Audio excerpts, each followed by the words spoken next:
Hello, BookTube. Got a little bit of mail for you today on a pale, overcast Monday. Our stretch of days without any direct sunlight continues, but we'll see what we have here that might be of interest. Got just a few packages, including a box. Let's see. The first one is one of these. It's just slammed in. All right. This is the finished copy of something that we've already seen. From W. W. Norton. Let's see what we have here. Let's get this paperwork all sorted. You can go over there. Our doctoral dissertation. This comes out in early April.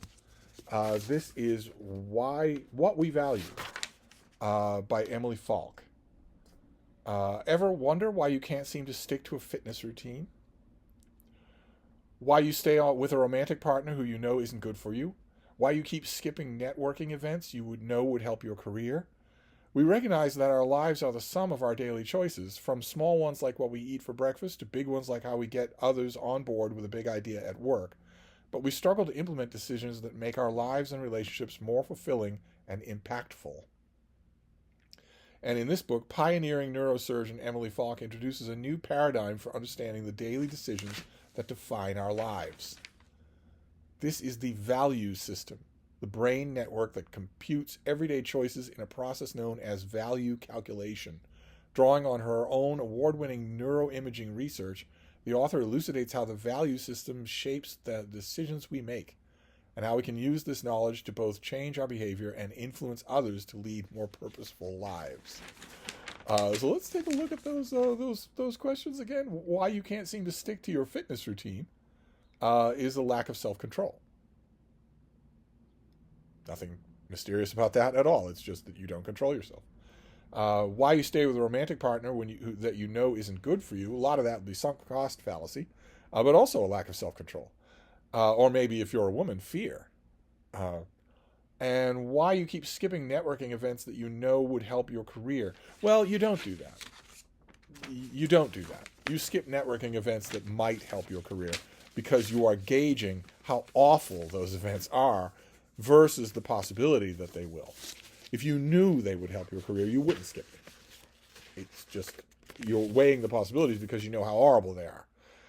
But I have already read this book, and I thought that it had some meat to its bones, and there is a review forthcoming in the new book section of Big Canoe News in Northern Georgia.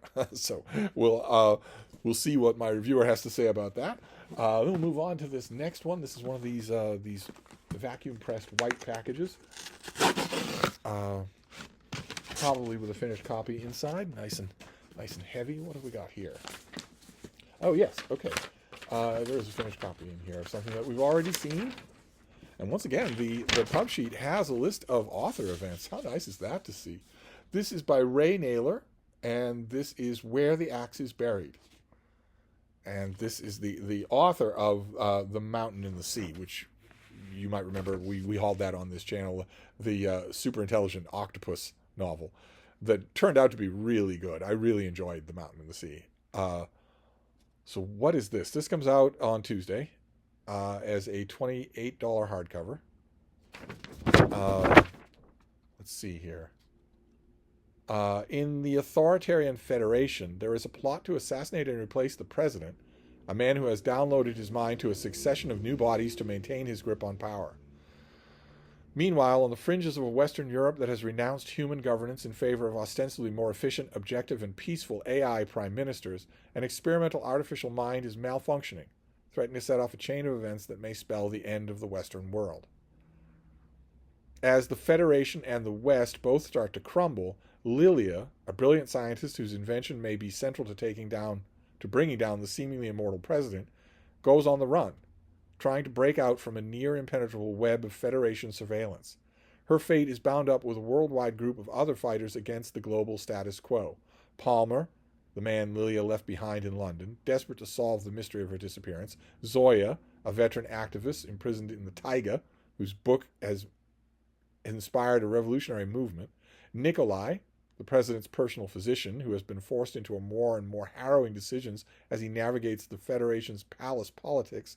And Nerlin, the hapless parliamentary staffer whose attempt to save his republic goes terribly awry. And then there is Krotov, head of the Federation's security services, whose plots, agents, and assassins are everywhere. Oh, I didn't know The Mountain in the Sea was Ray Naylor's debut novel. I didn't know that. So this is his sophomore novel, the infamous sophomore novel. This is right around the corner. This is Tuesday, and I've had this thing, the advanced copy of this, and have not touched it. I've read all around it, but I haven't touched it. I'm glad to have the finished copy. I often use finished copies for that reason, to poke myself to get to them. So a little bit of science fiction. Good. Then we have the box. Nice, heavy thing. Could be a finished copy of something. Let us see. Tear this thing literally apart. Literally have to tear it apart. All right, so it's just, the whole box is just going to fall apart. I guess it's too heavy to put in an envelope. But the whole thing had to be just torn apart. Oh, great. Oh, fantastic. Okay, this is the finished copy of something that I have read. This comes out in mid-May, so it still is a bit of time. We saw the advanced copy of this. This is by N.A.M. Roger, and it is The Price of Victory, the third and concluding volume in this author's trilogy of the naval history of Britain. This goes all the way to 1945. Across two acclaimed volumes, preeminent naval historian N.A.M. Roger has traced the progress of naval warfare in Britain from the 17th century through to Trafalgar, combining decades of scholarship with original insights and analysis. And this is the final installment of the trilogy, where he links naval history with economic, political, and social history to demonstrate how naval warfare and the Royal Navy shaped the British state and society in the 19th and 20th centuries. But his comprehensive narrative goes beyond the conduct of war at sea to tell a sprawling story of naval warfare as a national endeavor, detailing how the Royal Navy formed and reinvigorated itself over the 19th century. Along the way, he describes the development and strategic significance of submarine and Navy air forces and the rapid evolution of weapons and ships. He assesses the character and importance of leading admirals, Beatty, Fisher, Cunningham, together with the roles of others less famous but no less consequential. I read this when I first got the advanced copy and loved it, and I also reread this. This is Command of the Ocean. This is volume number 2. It is volume number 2, is it not? Yeah, this is volume number 2. I have not reread volume number 1, which came out I don't even know when. Volume number 1 is it doesn't give a date here, but I don't have a copy of volume number 1. I liked it very much, but I don't have a copy. But here I have a copy, and I dove deep into this once I had read the advanced copy of this.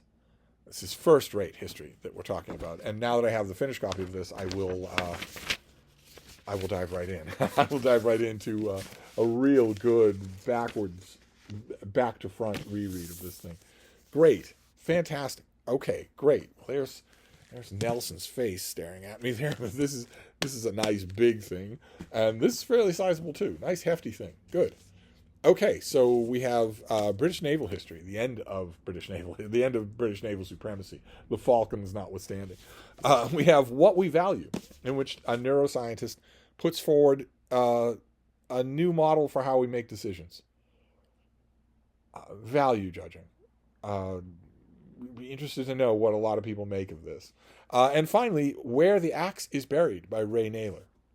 The follow-up to, I guess, what I'm now remembering is his debut science fiction work, The Mountain in the Sea. So great, not a bad mail haul at all. So that's it. There'll be more mail today. I'll save it. I won't open it. I'll wait, and we'll deal with it next time. Thank you, BookTube.